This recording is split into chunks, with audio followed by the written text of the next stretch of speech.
I never expected a Tuesday afternoon to change everything. She was standing by the window, sunlight spilling over the curve of her shoulder, and the way she moved made the air between us feel heavier, almost tangible. My own hands itched for a reason I didn't yet understand. She glanced at me, just a flicker, and I felt it, like a spark catching in dry grass.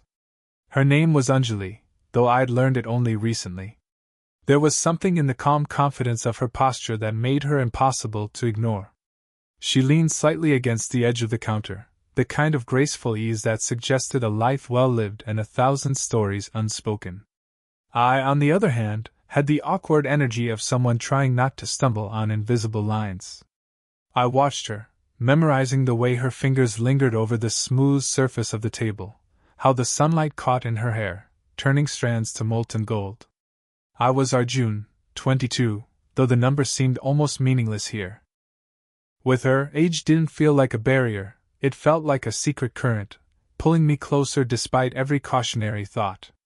Every detail mattered, the soft brush of her sleeve against my arm as she reached for a pen, the subtle scent of jasmine in her hair, the faint warmth of her presence when she moved near. She smiled, almost imperceptibly, and I felt my chest tighten. It wasn't a smile for me, not exactly, but it was a smile that made the air shift, like the room had contracted just enough to hold the two of us together. "Are you okay?" she asked, her voice light but threaded with something else, curiosity, maybe concern. My throat tightened. I nodded, though my hands betrayed me, fidgeting with a corner of the notebook I'd been holding. "I'm fine," I said too quickly. She raised an eyebrow, a faint, teasing crease between them, and I wanted to apologize for every unspoken thought racing through my mind. A silence stretched between us, heavy and electric. She leaned slightly forward to adjust a small stack of papers, and her hand brushed mine again. My fingers twitched, catching hers for the briefest moment. Not enough to make contact memorable, not enough to be called bold, but long enough for the room to catch its breath with us. I noticed every subtle gesture, the slight tilt of her head as she examined the pages, the way her lips parted almost imperceptibly as she focused, the gentle sigh she let out when she straightened. I wanted to speak, but words felt clumsy. So I just watched. I just noticed. And somehow, that noticing felt like the first step towards something I couldn't yet name. Time slowed, or maybe I just became painfully aware of it. Her presence wrapped around me like warmth I hadn't known I'd been missing. The faint click of her pen against the table, the rustle of paper as she shifted, these ordinary sounds became a rhythm, a private music I could barely believe existed. And then, the unexpected. A knock at the door, sharp and intrusive. She froze, just for a heartbeat, eyes locking with mine, a subtle tension coiling in her chest. That look, half startled, half something else. I couldn't read it, not yet. I swallowed, my pulse hammering, and the moment fractured, leaving us suspended, the air still thick with things unsaid. The door opened slowly, and we both turned, caught in that fragile line between what had been and what might be. The knock at the door had barely faded when she let out a quiet laugh, more to herself than to anyone else. I watched her, fascinated, trying to guess the thoughts behind her calm mask. There was a story there, I could feel it, but she wasn't giving it away. "Sorry about that," she said, brushing a strand of hair behind her ear. Her hand lingered just a fraction too long on the counter, and I could swear she was aware of the small tremor in my fingers when they nearly brushed hers again. I tried to steady my pulse, to remind myself that I wasn't supposed to notice these things. Yet I did. Every tilt of her head, every soft sigh, felt amplified, like the room had contracted around us. I remembered snippets of her from our past conversations, hints of a divorce that had left her wary, of late nights spent alone in apartments too big for one, of evenings where the laughter had ended too quickly. That sense of quiet solitude clung to her like a shadow, and somehow, I felt invited to step into it. And yet, the more I noticed, the more I knew the risk. People would judge. Friends would whisper. I was young, inexperienced, naive, and she was everything I wasn't. There was a delicate barrier between us, one I wanted to cross with every glance, every brush of a hand, yet knew I shouldn't. She moved toward the window again, and I followed, instinctively, though I tried to convince myself it was coincidental. The sunlight caught her profile, and for a second I saw the vulnerability she tried so hard to mask. Her breath brushed past my shoulder as she leaned slightly closer to arrange the papers on the sill. I felt a shiver run through me, though I dared not let her see it. "Do you ever think about the future?" I asked, voice quieter than intended. She paused, just for a moment, eyes flicking to mine with something unspoken, hesitation, perhaps, or a trace of longing. "Sometimes," she admitted, and there was a fragility there that made my chest tighten. She adjusted a paper, and our hands met for the briefest instant, just the tips brushing. I felt the warmth of her skin through the thin fabric of her sleeve, and it was more than enough to set my senses alight. I wanted to say something profound or daring, but the words tangled in my throat. Instead, we lingered in silence, letting the small contact speak for us. The air between us hummed, filled with unspoken permission and caution all at once. She finally drew back, just a step, but not completely. Her gaze lingered, and I caught the faintest curve of a smile that was almost teasing, almost sad. I realized then that the tension wasn't just mine, it was hers too. And that shared awareness, that mutual hesitation, made the bond between us feel heavier, more urgent. A breeze slipped through the window, fluttering the papers, and we both moved instinctively to steady them. Our hands brushed again, longer this time, and neither of us pulled away. It was a small, quiet affirmation, but in that moment, I understood, whatever rules or doubts existed outside this room, inside it, we were tethered, fragilely, dangerously, undeniably. I had just reached for the coffee mug when her hand brushed mine again. This time, longer, intentional, or at least it felt that way. I tried to pull back, but something in her eyes stopped me, a quiet insistence that made my chest pound. The room seemed to shrink, the air thick with an almost unbearable closeness. And then, there was a sound. A soft laugh, high and casual, from the hallway. I froze. Her body stiffened beside me. Sorry," she whispered, as though the interruption had caught her off guard as much as it had me. The door creaked open, a sliver of a figure peeking in, and my pulse leapt. It was just the mailman, handing over a package, but in that suspended moment, it felt like the entire world had almost discovered us. She exhaled quietly, almost inaudibly, and I noticed a faint tremor in her fingers as she adjusted the coffee cup. My own hand twitched against the counter. For a second, either of us spoke. The electricity in the pause hummed between us louder than any words. I wanted to say something, to make it normal, safe, but no words came. Instead, I leaned slightly closer while pretending to examine the mug, and she did the same under the guise of arranging the counter. Our shoulders brushed. My breath caught when hers did, soft, warm, almost a whisper against my arm. I wanted to turn my head, wanted to close the gap, but the moment was fragile, too precious to ruin with a sudden motion. "I didn't think anyone would be here this early," I said finally, my voice rougher than intended. Her gaze lingered on mine, steady and unflinching. "Neither did I," she replied, but there was something unspoken in the words. A hint of daring, of invitation that made my heart skip. We moved in a rhythm neither of us could explain, small, accidental closeness, her hand almost resting on my back as she leaned over the counter, my fingers grazing the edge of hers as I pretended to pick up the sugar. Every glance was loaded, every pause calculated without thought. The guilt started creeping in. What would people think if they knew? The age difference, the subtle impropriety of our attention, it should have scared me, but instead, it only made the tension tighter, more exquisite. I tried to focus on the coffee, on anything but her. Failed. Then, in a single heartbeat, we were closer than ever. Her shoulder brushed mine, and for a fleeting moment, our faces were inches apart. My lips tingled, a whisper of a kiss that didn't happen, but it hovered there, suspended in the air. She leaned in too, her eyes softening, and for a second, the world outside the room ceased to exist. but neither of us moved.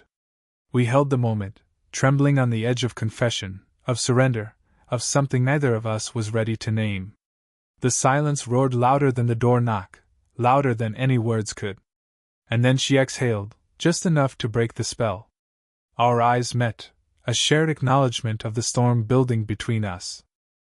Yet somehow, despite our hesitation, the air had pulled us together more tightly than ever. The office was quiet, but my heart refused to match it. Every sound, the click of her heels on the wooden floor, the rustle of paper, echoed in my chest. I was aware of her in a way I couldn't ignore anymore, the faint scent of her perfume, the warmth radiating from her shoulder when she passed, the way her hair fell slightly over her eyes. I wanted to reach out, to tuck it behind her ear, but I feared the intensity of what that single gesture might unleash. She glanced at me, catching my stare, and for a moment she didn't look away.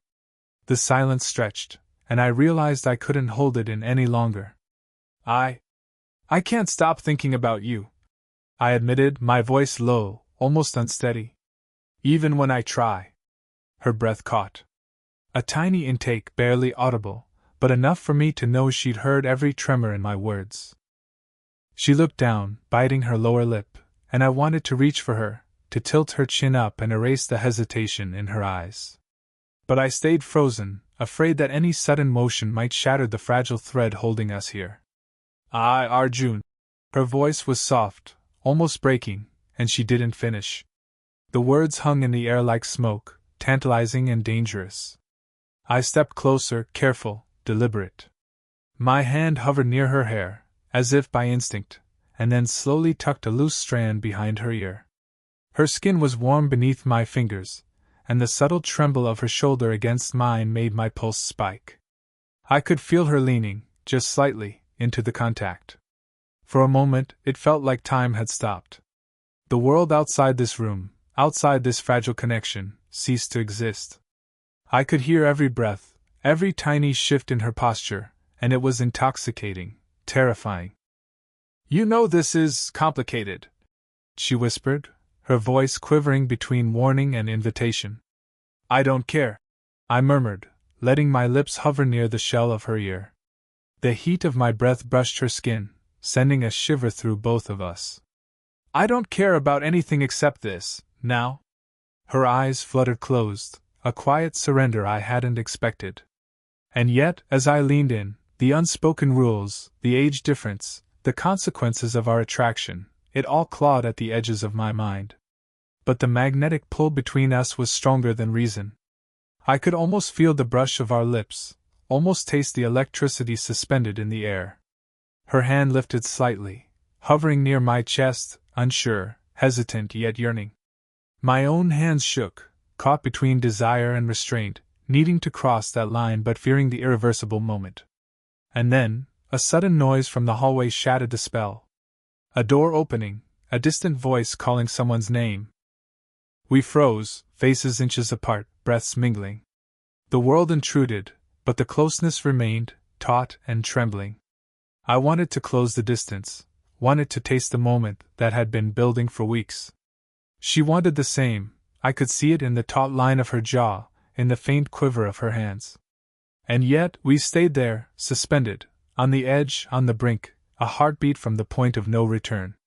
I thought we had a rhythm, a fragile understanding, but the moment shattered faster than I could catch it. I need to tell you something," she said, her voice quieter than usual, threaded with an edge I hadn't heard before. She didn't meet my eyes at first, and that alone made my chest tighten. "What is it?" I asked, though part of me already feared the answer. She swallowed and ran a hand through her hair, fingers trembling slightly. Someone saw us. Not just someone, my sister." I froze. My pulse hit my throat. My stomach tightened.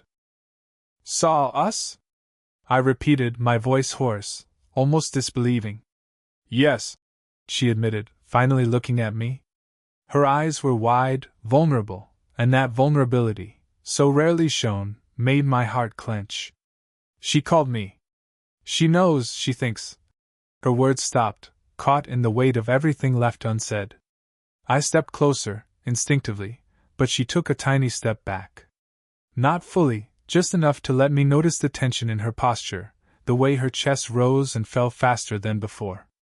My hand itched to reach for hers, but I hesitated, aware that our closeness had suddenly become dangerous, not just to us, but to the fragile privacy we'd been holding on to. "I don't care what she thinks," I said, my voice low, deliberate. "It's us. And I don't regret a second of it." Her gaze softened, almost imperceptibly, but the fear lingered, a thin shadow behind her eyes. "It's not that simple," she whispered, stepping closer again until her shoulder brushed mine. That small contact sent a shiver through me, a pulse of warmth I couldn't ignore. She leaned slightly into me, and I could feel the subtle pressure, the quiet insistence of her presence, yearning and caution wrapped into one fragile movement. My hands moved almost of their own accord, grazing hers as if to reassure, to anchor, to remind her we were still here, still tethered. She didn't pull away this time. Instead, she let the contact linger, subtle, electric.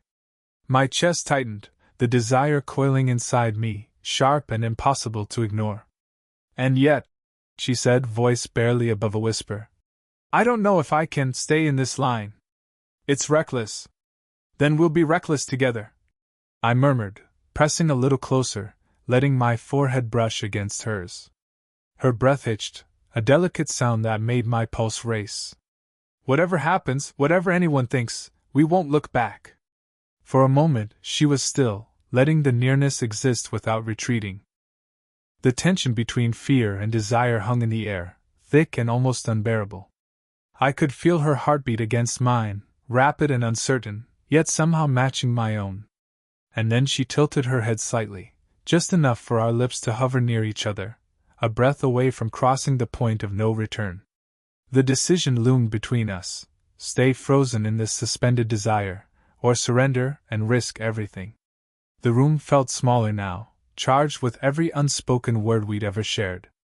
Sunlight had dimmed to a soft, golden glow, catching in her hair and making every strand seem alive. My chest ached with anticipation, with the weight of weeks of longing condensed into this single moment. We were inches apart. I could feel the warmth radiating from her, the faint scent of her perfume wrapping around me like a tether I didn't want to escape.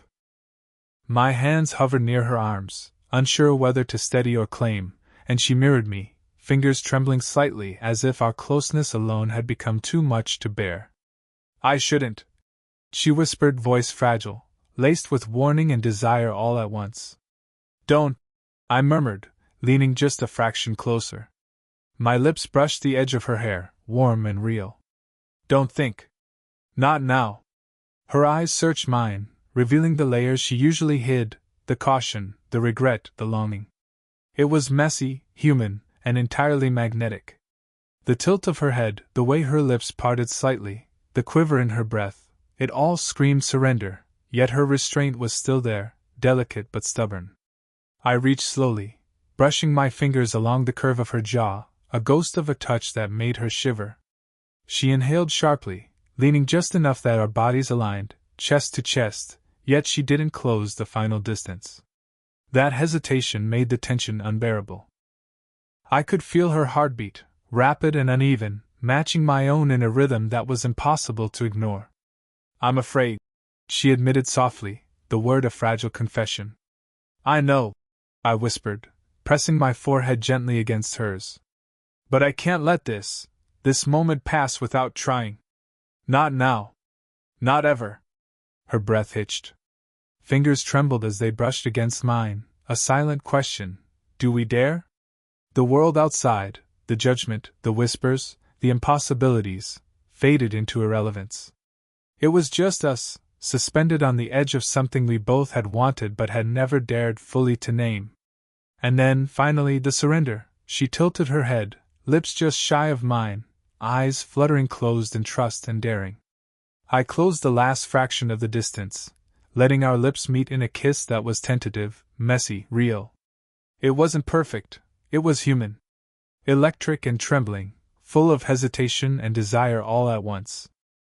Every worry, every boundary, every whispered doubt evaporated in that single contact. She pressed closer, and I felt the truth between us settle, desire and fear, longing and regret, all converging into a single, undeniable clarity. When we finally parted, barely, just enough to breathe, I rested my forehead against hers, hearts hammering in unison. "I understand you," I whispered. "And I you," she replied, her voice steady now, carrying warmth and certainty. For the first time, the distance between us wasn't measured in hesitation. It was real. Raw. Ours. The world outside had gone quiet, as if it had decided to give us this moment alone.